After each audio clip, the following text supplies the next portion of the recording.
Oke, kita segera mulai ya teman-teman ya. Udah telat beberapa menit nih aku nih. Mari kita tarik garis IHSG.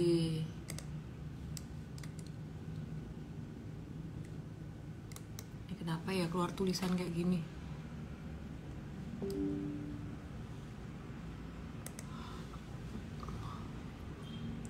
Ini chart IHSG.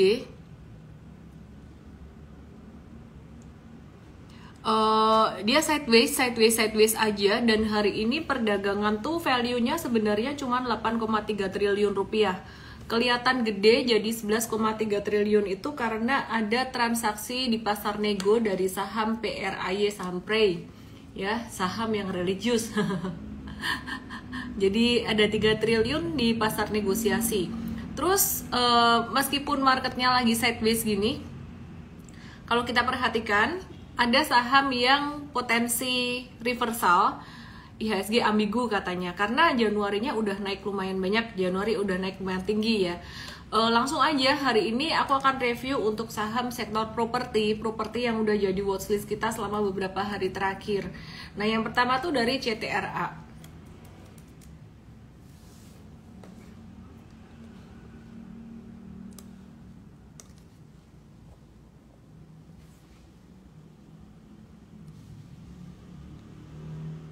Ini saham CTRA ya.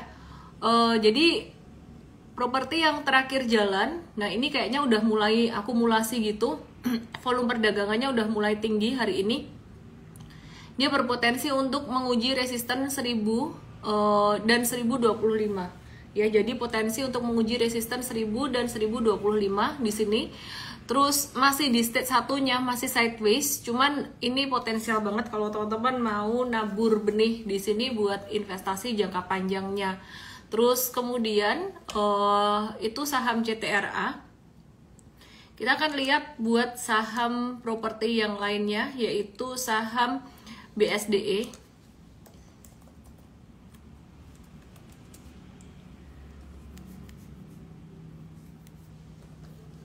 Oke, ini saham BSDE ya. Jadi BSDE ini kalau kita zoom out, dia gerakannya sideways juga gitu. Tapi sebenarnya sideways-nya itu udah mulai keluar dari downtrend. Masuk ke stage 1 dia. Nah, untuk BSDE ini sementara dia bakalan menguat tuh sampai level 980. 980 tuh di bulan Maret ini. Bisa banget tersentuh di situ, bahkan bisa sampai ke level 1010 ya. Jadi buat BSDE, CTRA tuh masih oke. Terus tadi kalau hari ini M-Trade tadi ada trading dari saham Pewon. Saham Pewon ya. Jadi Pewon ini tadi juga naiknya memang masih di sideways-nya. Jadi teman-teman yang ketinggalan kereta kemungkinan masih dapat kesempatan. Kalau Pewon jangka pendeknya dia bisa sampai ke 480 untuk Pewon. Terus kemudian saham properti yang lainnya, 4 besar properti. Nanti yang lainnya aku akan bahas juga. Ini ada saham SMRA. SMRA tuh dia dalam jangka pendek dia bisa menuju level 640 gitu. Ya, jadi bisa sampai ke 640. 44-nya trennya sama, trennya sideways. Dan dia ada pantulan jangka pendek gitu. Terus teman-teman, aku mau bahas dari sentimen global juga. Hari ini asing net buy atau beli bersih tuh di pasar reguler dikit 27,57 miliar aja. Terus kita sentimen globalnya lagi nunggu wait and see PMI manufaktur Amerika di Februari 2023. Jadi diperkirakan masih kontraksi atau di bawah angka 50. Kalau 50 tuh batasnya gitu ya. Jadi di bulan Februari ini wajar nggak sih sebenarnya terjadi perlambatan PMI manufaktur di Amerika? Sangat wajar sekali karena suku bunganya kan dinaikkan ya. Jadi memang harapannya terjadi perlambatan perekonomian. Maka dari itu sempat diprediksi Amerika bakalan ada resesi di tahun 2023. Tapi kenyataannya ya nggak resesi, kenyataannya GDP-nya masih bertumbuh, gross domestic product-nya masih bertumbuh. Inflasi udah agak melambat, tapi perlambatan inflasi ini masih belum sesuai dengan ekspektasi gitu. Jadi kalau PMI manufaktur Amerika ini agak slow down, itu sangat wajar sekali ya, karena menurunkan output ya untuk mengantisipasi permintaan yang melambat ya. Jadi suku bunganya dinaikkan, beban masyarakat bertambah, permintaan jadi melambat. Cuman sebenarnya gaji orang-orang di Amerika sana juga lagi naik. Terus selain PMI manufaktur di Amerika, kita juga nungguin PMI manufaktur China, diperkirakan malah bakalan naik dari 50,1 jadi 50,5. Nah, ini karena reopening di China, dan PMI manufaktur China yang naik ini bakalan kasih dampak positif buat perekonomian global, termasuk Indonesia, dan juga impor batu bara dari Indonesia ke China ya, mereka impor dari kita ya. Itu akan meningkat. Tidak hanya batu bara, tapi metals dan juga CPO itu akan meningkat sebagai bahan bakar dan juga bahan bakunya gitu. Jadi kita ngelihat perekonomian dari dua negara besar ini gitu. Terus kemudian kita juga lagi nunggu rilis untuk data personal income dan spending di Amerika. Oke, jadi personal income-nya naik 0,6%, sedangkan personal spending-nya naik 1,8%. Jadi inflasi itu masih ada ya, tapi udah mulai terbatas gitu.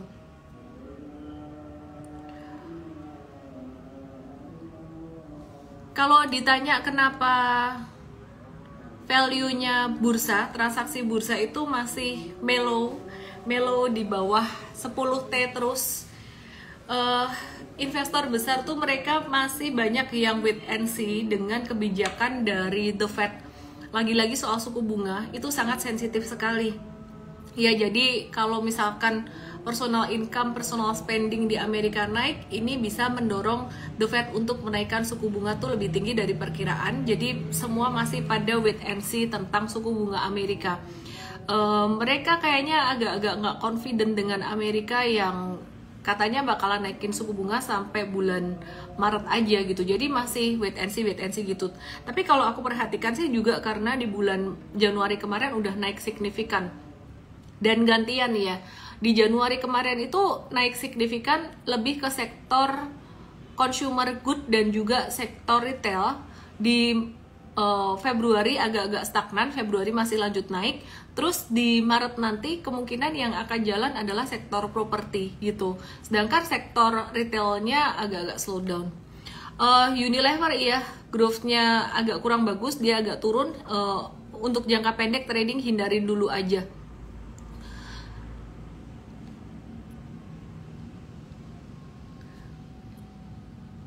Oke. Ke depan tuh temanya yang bagus apa sih? Secara fundamental yang bagus tuh temanya adalah green economy. Green economy termasuk electric vehicle, semua yang bernada ESG ya. Jadi yang berbau green economy semuanya tuh oke. Green energy oke. Dan penjualan mobil listrik itu di IIMS 2023 tuh naik signifikan. Jadi ke depan tuh kita masih nge-watch untuk sektor metals, tapi untuk trading tetap harus kita perhatikan chartnya. Jadi buat metals hari ini tadi M-Trade ada, let me check ya.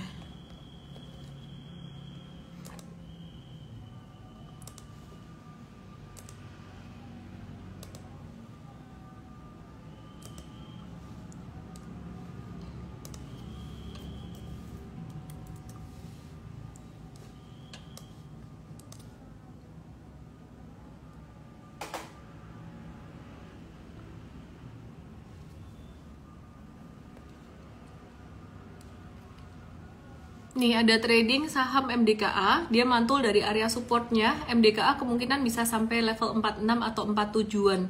Terus ini ada yang bilang, ya Antam, MDKA, Inco, baterai mobil listrik. Kita coba cek lagi untuk saham yang lainnya. Ada Antam dan juga Inco.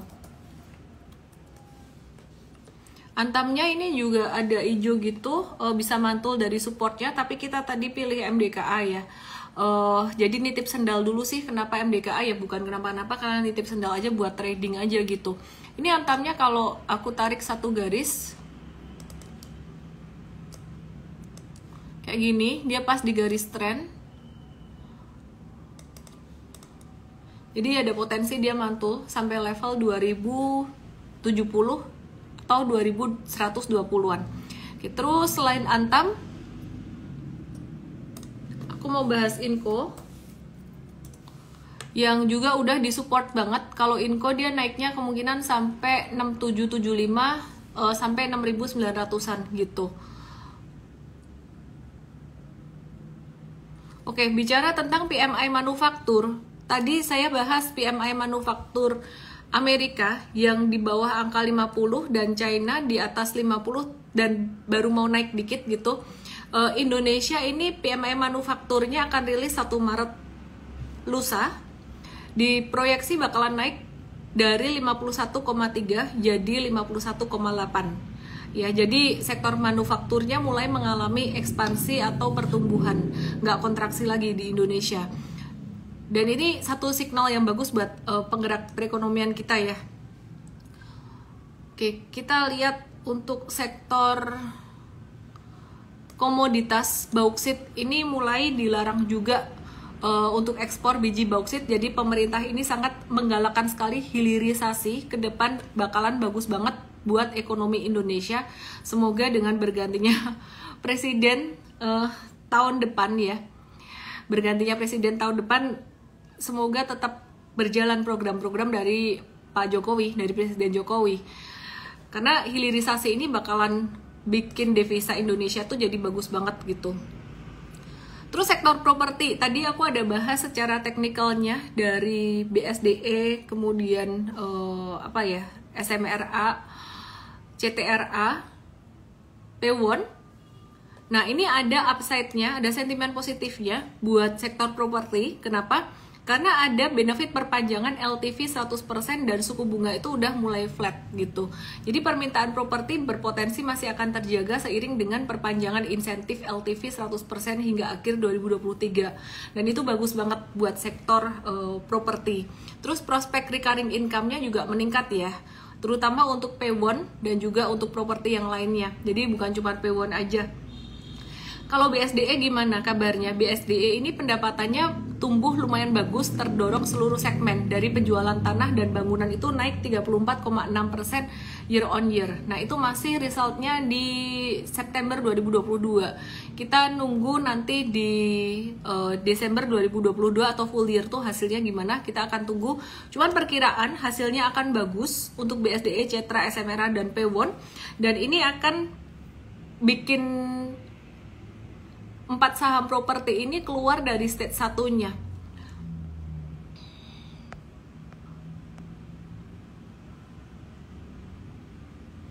Oke. Terus Tini 7898 nanya sektor perbankan kok masih melempem gimana?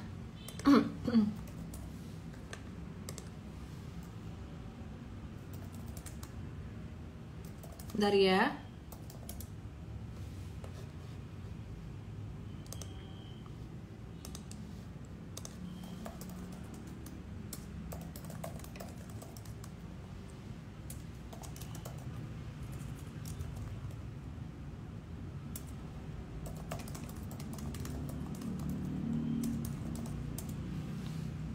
Oke,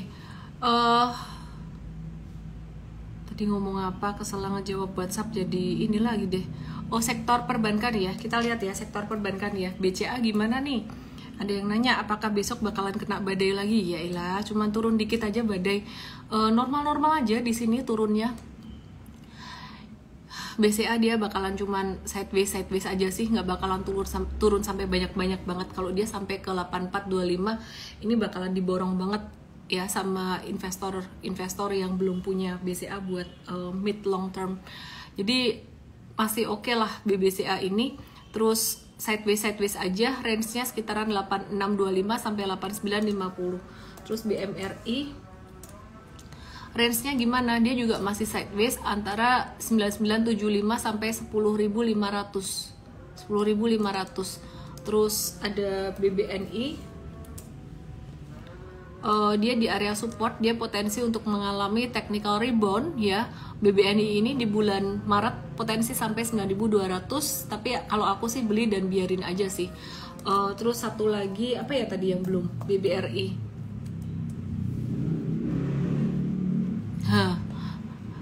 udah punya BCA masih mau borong ya silahkan.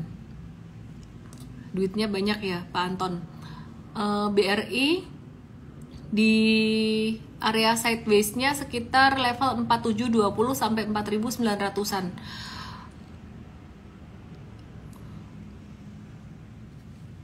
Oke, aku mau bahas GoTo sekarang.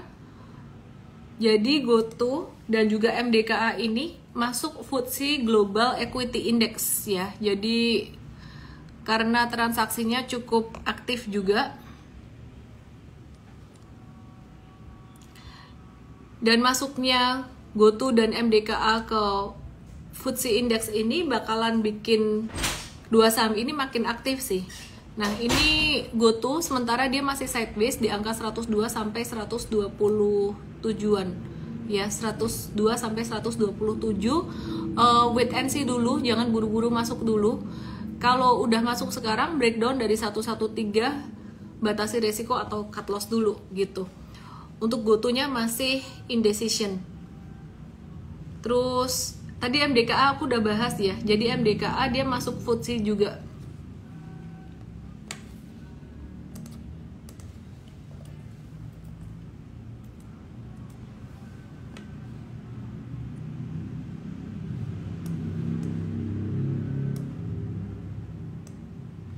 FTSE itu nulisnya FTSE gitu, singkatan dari The Financial Times Stock Exchange ya. Jadi dia listed di London Stock Exchange.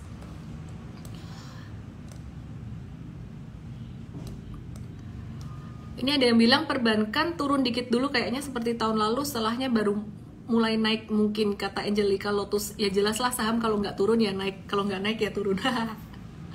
Oke, aku mau bahas beberapa saham second liner yang sempat aktif beberapa hari kemarin. Ini ada Breeze. Ini belum breakdown. Tadi ada yang bilang Breeze-nya breakdown, dia belum breakdown dan volumenya masih kecil gitu. Terus Access, ada yang nanya Access-nya juga masih menarik. Dia cuman koreksi normal aja, normal correction pas di area supportnya, jadi masih masuk watchlist kita. Untuk watchlist M-Trade akan dibahas di morning briefing besok. Terus kemudian Bian ini sempat aktif beberapa bulan yang lalu dan ini konsolidasi, masih masuk watchlist tapi jangan masuk sekarang ya. Kita mengantisipasi satu candle ini, dua candle yang jatuh dengan volume besar ini, hati-hati di sini. Ini tanda distribusi. Cuma sekarang distribusinya kayaknya barangnya udah mulai nggak banyak gitu. Jadi kita wait and see aja. Kalau misalkan dia mantul di 18.000 dan pantulannya oke, ya kita bisa buy on weakness. Tapi kalau misalkan breakdown dari 18.000 ya kita jual.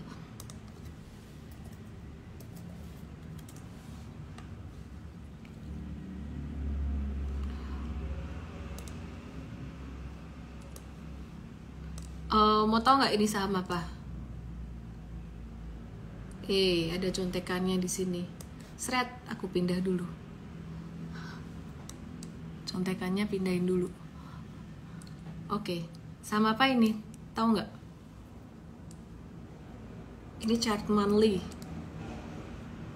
Sama apa ya? Apa yo?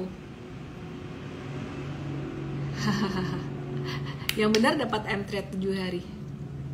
Felix Chandra, Gemiter, nebak kok 3. Randy Anggriawan, yeay, ikut-ikutan yang tadi jawab. Iya, ini INKP. INKP monthly chart ya.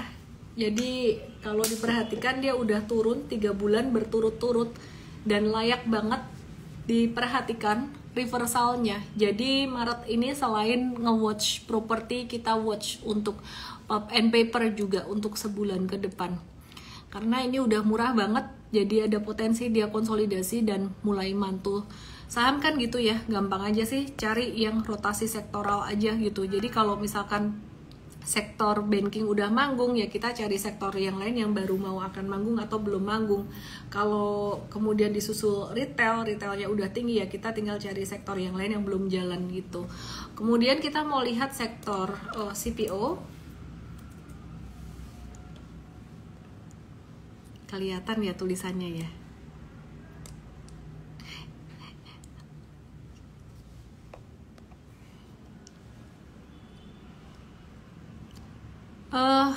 Teman-teman, ini Ali kemarin sempat mantul dari support gitu. Dan ini hampir kena resistennya di 8.500, jadi masih oke-oke aja sih. Wait and see dulu aja. Ini marketnya kan kondisinya kayak apa ya, sepi gitu ya. Better kita ngobrol-ngobrol aja. Aku mau nanya kalian gimana sih kalian perjalanannya trading dan investasi gimana. Jadi aku barusan ngecek. Tahu nggak teman-teman jumlah investor pasar saham Indonesia di tahun 2020-2021 kemarin tuh berapa? Jumlah investor pasar saham 2021. Ayo cepet-cepetan googling sama aku. Tahu nggak?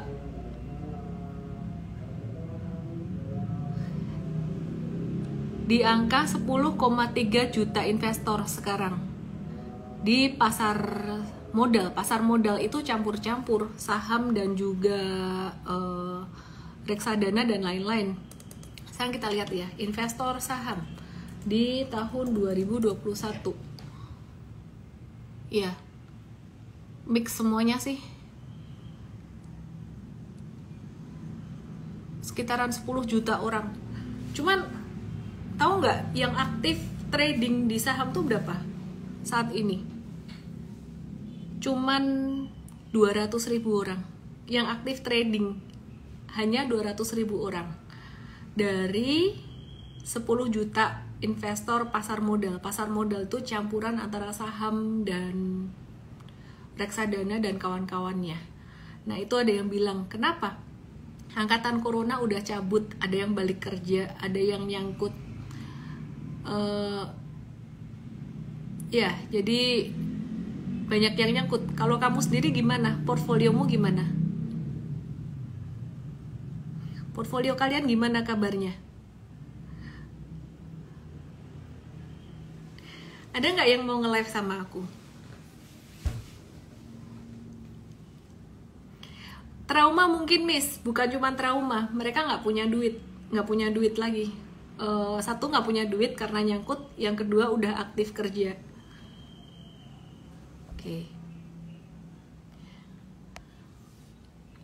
Moral story-nya gimana sih teman-teman?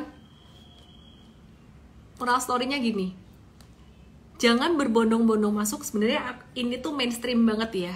Aku inget apa yang Warren Buffett katakan, be fearful when others are greedy and be greedy when others are fearful. Di tahun 2020-2021 kemarin itu tuh pasar saham naik tinggi banget. Kondisi kayak gitu tuh justru malah kita mesti hati-hati. Dan kayaknya slogan itu tuh bukan cuman kata-kata ya. Di awal banget saya masuk ke saham, slogan itu tuh seperti terdengar cuman oh iya kata-kata bijak. Tapi setelah berjalannya waktu, saya baru mulai menyadari bahwa harusnya kalau saham udah naik ketinggian banget itu kita udah mulai mengurangi, udah mulai ngerem. Sedangkan kalau turun banyak kita mulai masuk.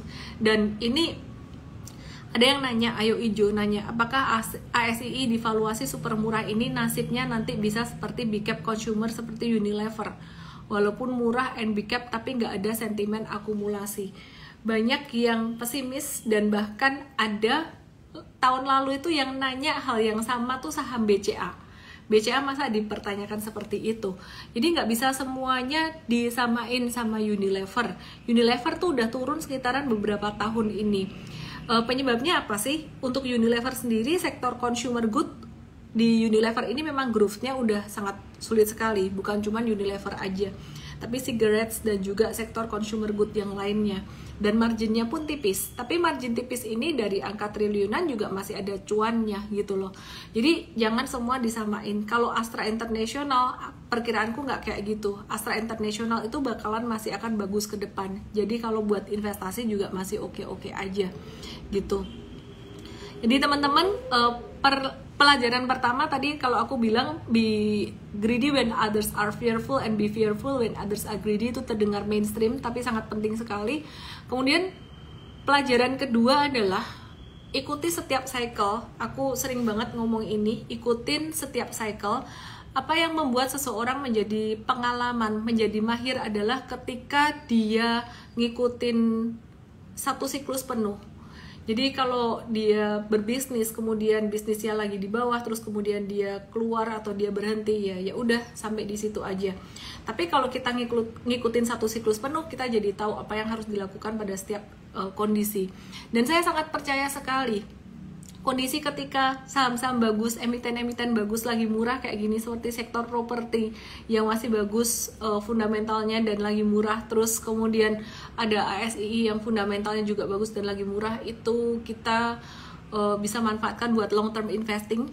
Saya masih ingat di tahun 2008 akhir, 2009 awal, saya beli salah satu saham properti, saya sebut aja namanya, waktu itu CTRA, dan kemudian 5 tahun berikutnya tuh naik signifikan. Sebenarnya naiknya didorong karena stimulus juga, stimulus dari The Fed setelah krisis finansial 2008 waktu itu selama 5 tahun, dan tahun 2013 tuh baru stimulus The Fed itu dikurangi atau ditiadakan dan market turun.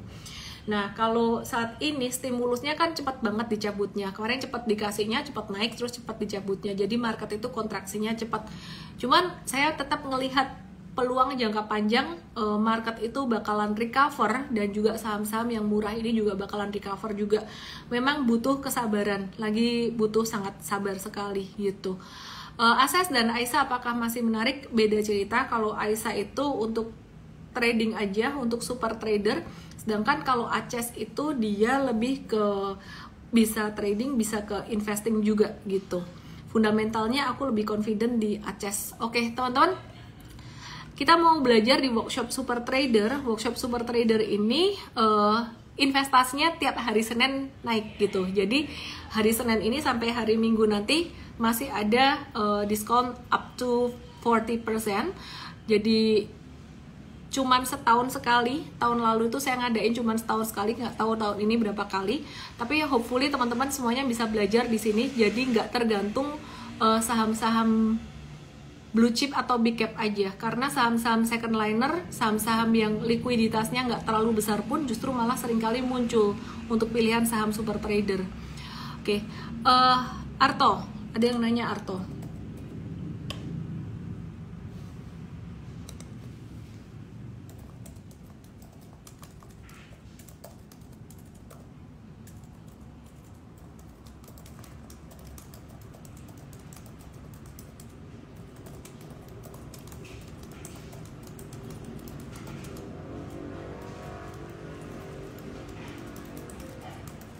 Oke, Arto ya.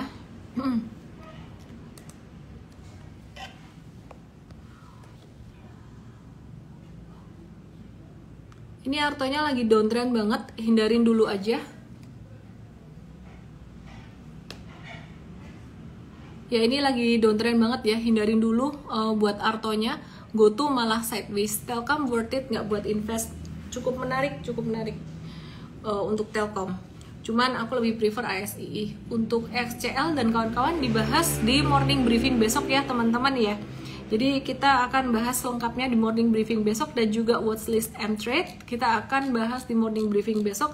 Meskipun marketnya sepi gini, tapi masih ada peluang loh buat trading, buat teman-teman trader retail semua gitu. Jadi kita ada 1, 2, 3, 4, 5, ada 5 watchlist buat besok. Oke deh teman-teman, thank you buat semuanya yang udah nonton malam hari ini. Thank you buat kalian yang semangat dan setia ngikutin siklus di market itu secara penuh setiap hari. Saya Ellen May, salam profit.